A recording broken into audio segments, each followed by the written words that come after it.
I, 46 meters, have been with my wife, 45F, for 30 years. We started dating in high school in 1990. We were exclusive almost immediately. Obviously, we were both very young, and this was the first serious relationship for both of us. I went to college after high school, she worked full-time.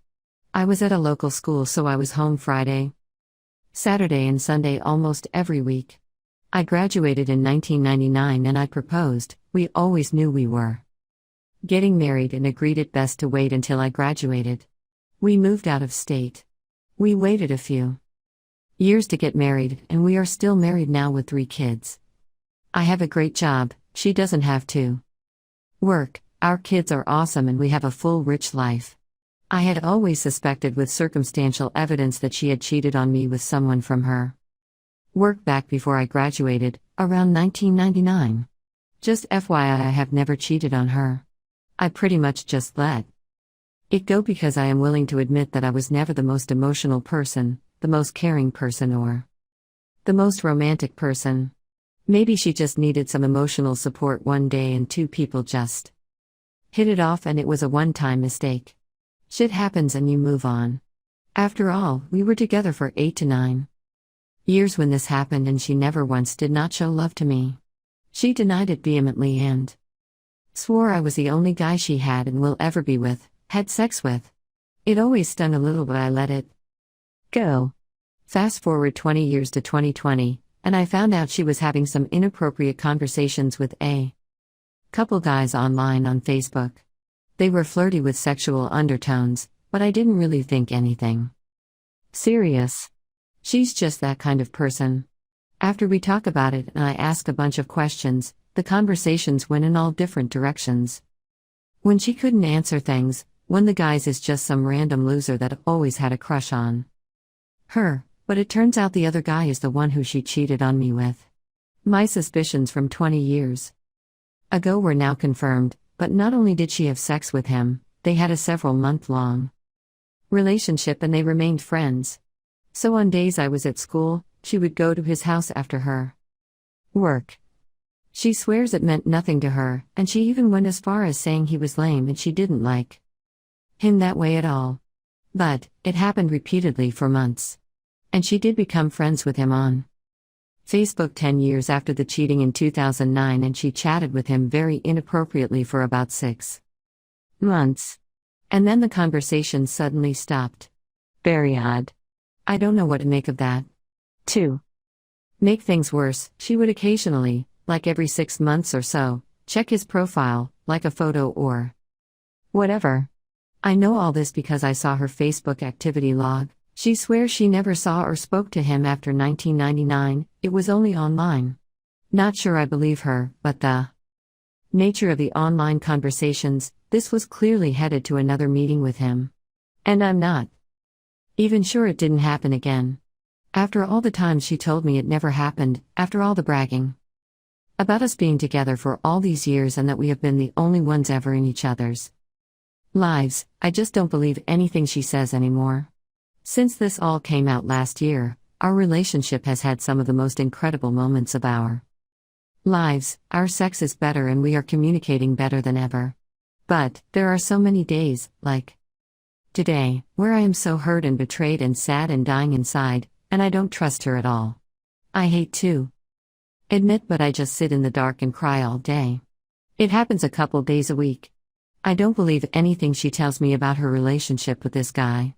And it's killing me inside.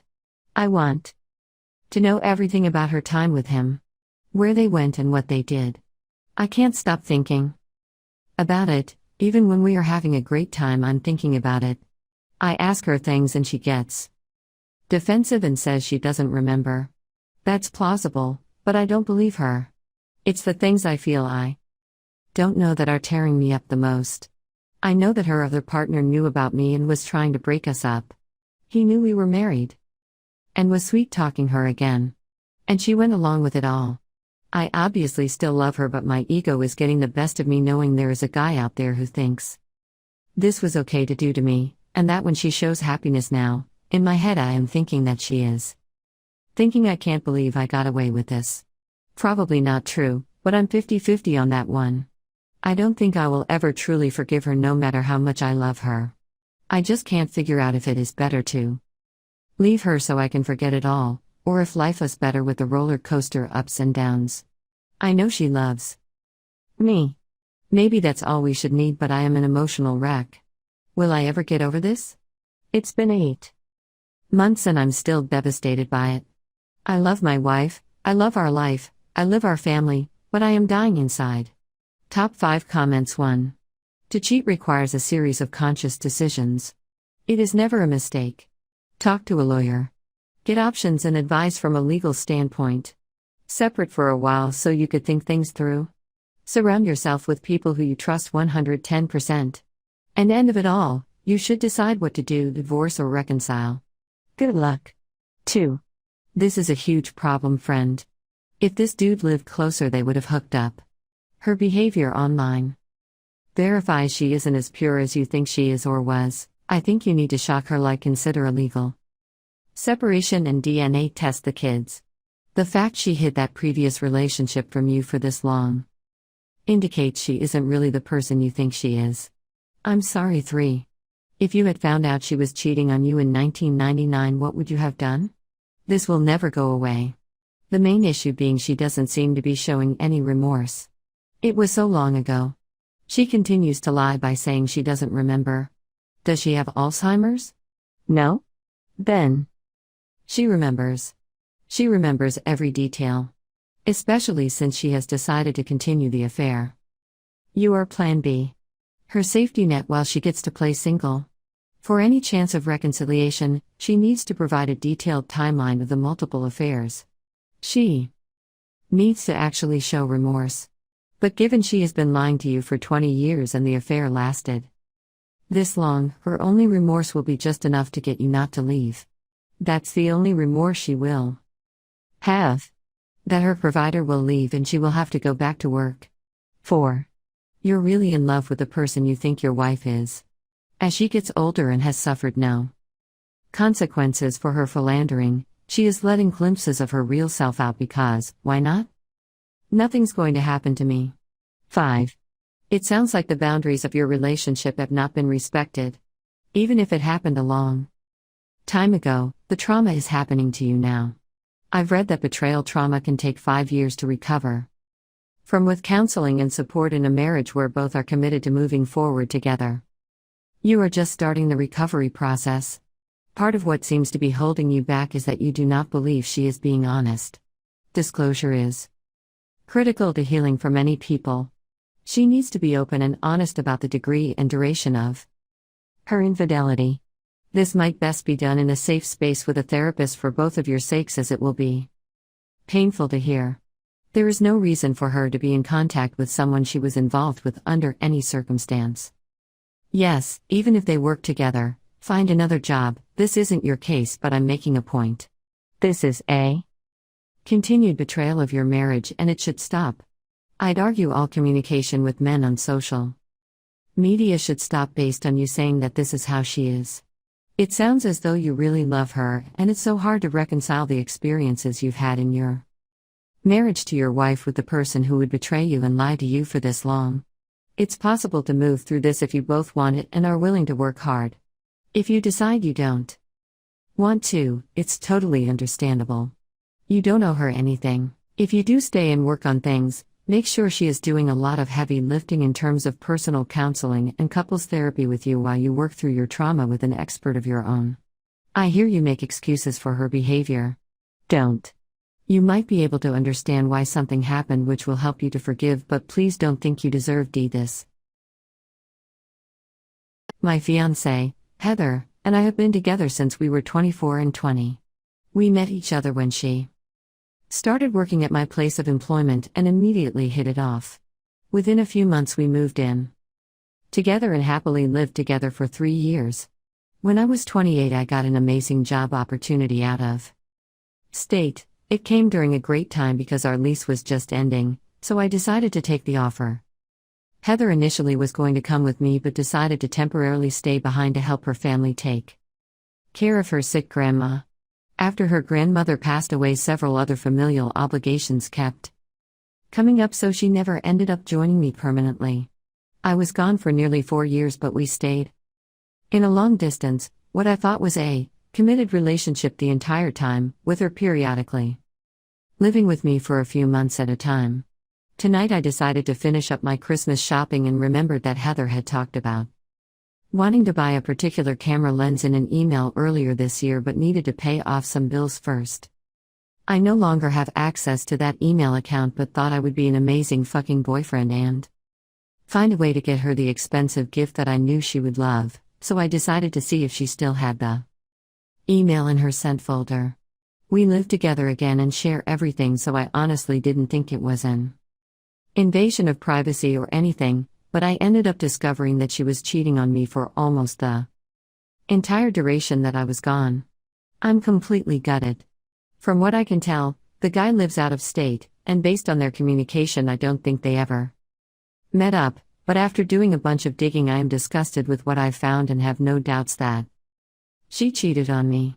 Her email was full of videos of him fucking jerking off, disgusting shit she sent him, explicit conversations, plans for a future together, etc. What makes me the most angry/upset is she even saved screenshots and audio recordings of Skype conversations and whatnot that they had. For what reason, I don't know, but it's clear to me that she loved this guy at one point. After spending the last 5+ hours searching frantically through all her personal information like a disgusting fucking creep while she sleeps, it appears that their relationship ended at least a year ago. Which makes sense, because that's not too long after I got back in town. Now that I know all this, it's so obvious and I feel like a giant jackass. All those times when she was too tired to talk or was busy with family stuff, she was just talking to that asshole. I just don't know what I should do. We just moved into our new house together this summer, we have pets together, all our finances are intertwined, we're supposed to leave in a few days to spend a week with my family for Christmas, and then a week with hers, and our wedding is scheduled for next fall. What the fuck am I supposed to do? Is this something that counseling could even get us through? A part of me just wants to pretend I never found any of this out because it's going to completely fuck up my whole life, but I know I will never be able to look at her the same way again. Should I just fume about it in secret for the next few weeks so I don't ruin our family's Christmases and then deal with it? I'm so pissed off right now, but I don't want to make any rash decisions. As much as I hate my fiancée in this moment, she's all I've ever loved for the last 9 years, and if there's some way to make this work, I'm willing to try. I just logically don't know how I'll ever forget the conversations they had. Please help. Thought I'd give this a chance to see if I can get some insight into my situation, as I can't see what I have done that's so wrong and what I can do to remedy it. So we've been married 15 years, together longer, and have 3 kids. She has a daughter from her first relationship who's now 18, I class her as mine. I've done everything for her, and we have a 16-year-old and a 13-year-old sons. Now she was upfront and honest when we got together that she was bi, and it was never an issue last year until she said she thought she was ultimately a lesbian and had fallen in love with her now fiancé. 35F, and it led to a divorce as I was unwilling to open the relationship or consider a poly situation. So, we've been divorced a year, although we're still friends and have a good co-parenting relationship. Even though we're good, I still am suffering and can't say I'm even close to moving on yet. The kids live with her primarily, although I see them multiple times a week and can say if I didn't have them, I'd have nothing. So basically I got a call from my ex earlier on in the week saying she had to tell me something. That she's now engaged. I was shocked as fuck. Basically she said they're not going to do the typical thing and have a long engagement. They're looking at getting married as soon as lockdown has been lifted, and they're on about moving in together as soon as possible. And there's more. She said she wants to have me as her best man, as she still considers me her best friend and can't think of anyone else she'd rather have there. Suffice to say, I told her I wasn't happy with it and said I'm not going to be her best man or don't think it's a good idea for me to be at the wedding. And definitely don't like the idea of moving someone in around my kids after a year. Now my kids love the fiancé. My kids are always talking about her. Suffice to say, she was upset and we haven't spoken since. I mean, if that was just it, then I wouldn't be that upset, I mean, in what way does going to a wedding seeing my wife marry the woman who she left me for seems like a good idea? And to be the best man. My kids found out though, somehow, are really upset. My daughter particularly really went off and said she thought I was better than that, and if I don't go to the wedding, she'll never talk to me again. The youngest two don't want to come and see me this week and also have refused to talk to me. I'm still close and have a relationship with my in-laws, and they've also have been on my case saying I should go. Especially for my kids' sake. Here's where I need help, and someone to talk to. What do I do? I mean, the last thing I want to do is be false and go to a wedding watching the woman who I thought I'd be with forever marry someone else. Yet I hate the thought that my kids are suffering in the prospect of not having them in my life, even if it's for a short while. It's like torture. Help. Update. Basically everything all moved forward today. So I basically thought I'd be best to reach out to my daughter, so I messaged her along the lines of, hey, I know you're not talking to me now, but I think we really need to talk. To my surprise, she agreed and came over very quickly. Basically I said to her that as she's an adult, I won't sugarcoat things now. I'm really not in a good place, and her mom getting married to her girlfriend and asking me to be best man is a bit too much for me when I'm struggling to move on with my life. She said she sort of understands, but it hit her close to home. She then came out to me as a lesbian herself. She said she's known for a while now. She told her mum/my ex a while ago but wasn't sure how to tell me, and because of the way I reacted to the wedding, she was worried I wouldn't be able to accept it. I reassured her that I love her dearly and I'm proud of her for being honest with me, and stressed the way I feel about her mum and her now fiancé is nothing to do with the fact they're lesbians, but because she's my ex-wife and I can't just turn my feelings off like that. I'd feel exactly the same if her mum was marrying a dude. We hugged it out, and she said she'd talk to her brothers and see if she can get them to come around, because they live with mum and see the fiancé often. They see her and love her a lot. So they don't understand. I said to her I can't promise I'd go to the wedding eventually, but if I feel up to it I may try, but it will be hard for me. While she was here, she FaceTimed her mum from her phone and I got a chance to talk to my ex. I basically was honest, said I feel like she blindsided me and sprung it on me without thinking about how I feel. Especially putting me on the spot about making me her best man. I said the invitation to the wedding was one thing, but that was a bit too much for me. She took it all in and apologized, and admitted it's because she's all loved up and her family are giving her all the platitudes about how happy and proud they are, so she got caught up in the moment. She asked me how I feel about it now. I said in all honesty, it's a bit too much to consider at the moment. But I definitely am not going to be her best man regardless. She understands and said she won't expect that of me. But if I didn't want to go to the wedding itself, would I be interested in going to just the reception? I said in all honesty I don't know if I can. And she shouldn't expect me to. She agreed and said she'll leave it to me and will try to understand if I can, but would be made up if I can. The boys were there, so I asked if she could put them on, but they didn't want to talk to me. Honestly, that feels like a punch in the balls, so I left it there before it started me crying and she saw it, and let the daughter leave. So I could be on my own. I've never liked her to see me too emotional, especially cry. So there you have it. We've all made peace as such, but there's a long way to go yet. Edit. A lot of people have said about her cheating. Whilst she did meet her now finance before we split, I don't believe there was physical intimacy. Possibly an emotional thing, but I don't believe they got together until we split. Edit 2: A lot of people have picked up on not showing emotion around my kids. I do show emotion around them. I'm loving, funny, affectionate, humble, etc., and I do show sadness at things like funerals, but I generally don't like them to see me cry, especially at things like this.